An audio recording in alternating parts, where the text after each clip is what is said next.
now that I have the truss rod pretty much where it fits in there really tight, when the fretboard's going to go on top of it, it's going to be really good. Sometimes you go too deep, you got to shim them, and this one is just right, so I'm really happy about that. I will have to shave a little bit off this end. It's going to be a little thick, but what I got to do now is work on the fretboard itself. So the fretboard, this is a wood called maple, from a maple tree. The fretboard is going to be from a wood called a black walnut tree. It's a lot darker. Right now it's been wet and it's old and it's been sitting for a long time, so it looks really ugly. But when I'm done with it, the part I need is going to be really pretty. I hope. So I don't need that whole board. I just need a 1/4 inch thick, or what would be about maybe 6-7 millimeters on top of this other wood. So the first thing I want to do is figure out, of course, how long a piece, where I want to take it out of the wood, what's going to be the prettiest part of the wood, which is hard to tell with this wood being so dirty. But I'll go ahead and start marking that off and show you what I use for that. So I'm going to make it about this long. That's a little bit longer than what I need it. So I'm going to cut it just the same length as that right there.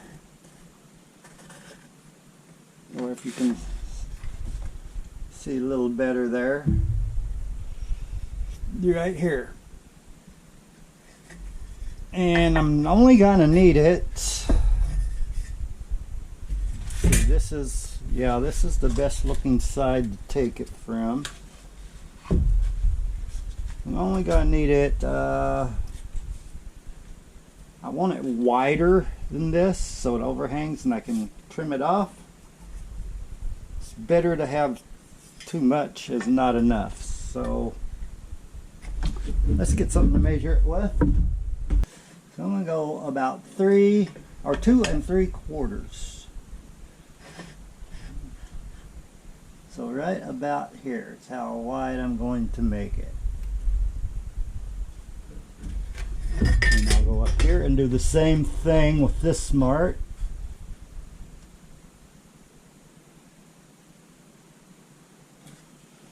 So I have my marks here and my mark here. So what I'll do, I'll turn this around here and get it centered to the camera better.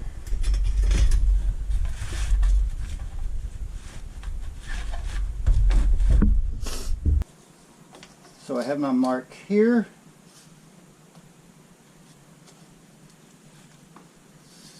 And I have my mark there.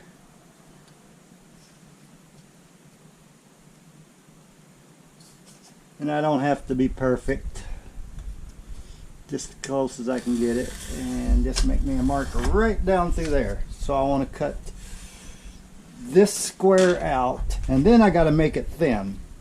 The next couple of cuts on this, because this is kind of different than what you'd normally be doing on a table saw like this, and not the normally way you'd be cutting wood. Okay, I do have my dust collector on, hooked up. I just got to turn it on. And I've set my fence between the gap between the edge of the saw and the fence is wider than what the thickness needs to be, because I can always thin it out, get it to the thickness I want on the other machine. This is just a rough cut, just to cut it out. But I'm going to use the whole board to do this cut. That way, if I'm cutting it off small, my fingers are getting too close to that blade. So if I do it with a lot more room, I can keep my fingers well away from that blade when I do this. But now I got to raise the saw blade up to the height I need it. So I'm going to set that. I got a pencil mark here where the width needs to be. And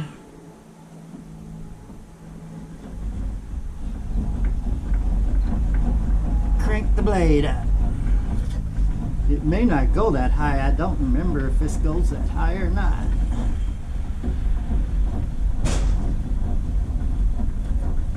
I think it does.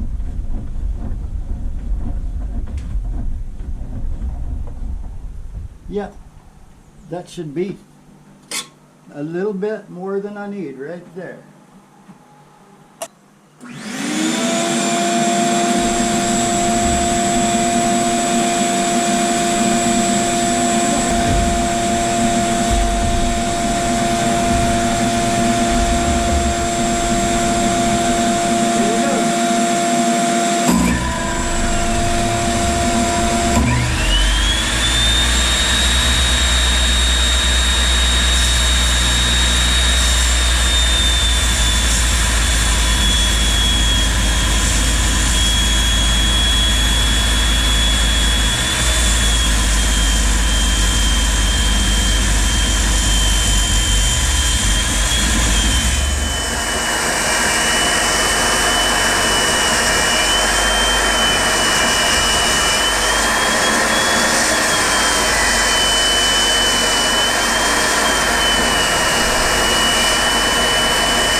Okay, I'll need to go through the whole board just enough to get past this line, which I did well past it.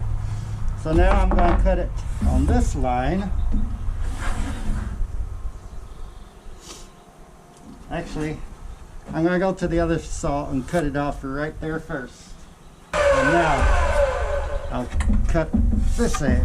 So first I want to bring my saw back blade down.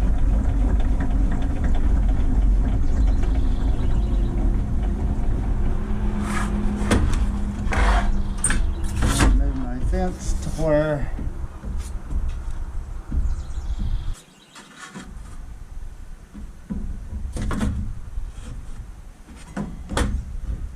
might be a little bit wider, but that's okay. I can go wider.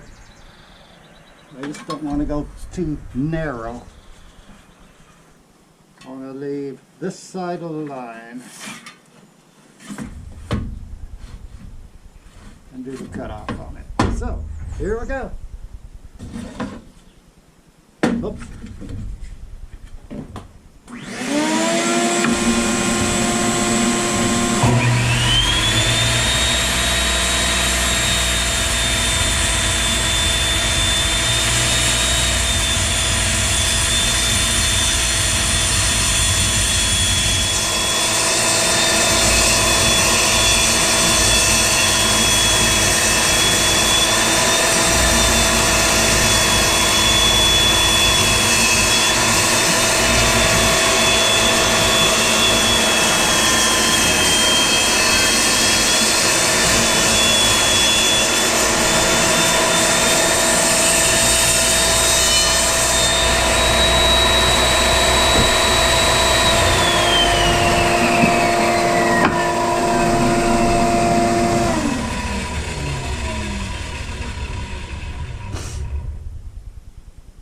So now I got it cut off. I got the two pieces of wood. This one,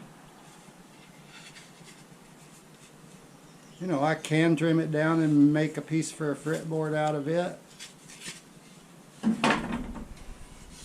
But I have this one here.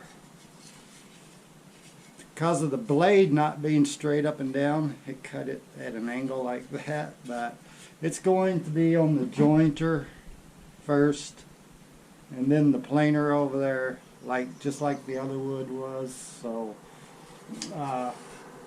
it's not gonna matter. As long as I get the right thickness, which I have plenty of room to work with here, I am good. So instead of videoing running this through the machines, you've seen that before with the other part of the neck. So it's the same thing with the fretboard, basically. So I ain't got a video of that. I'm just gonna cut her down and show it to you when it's done.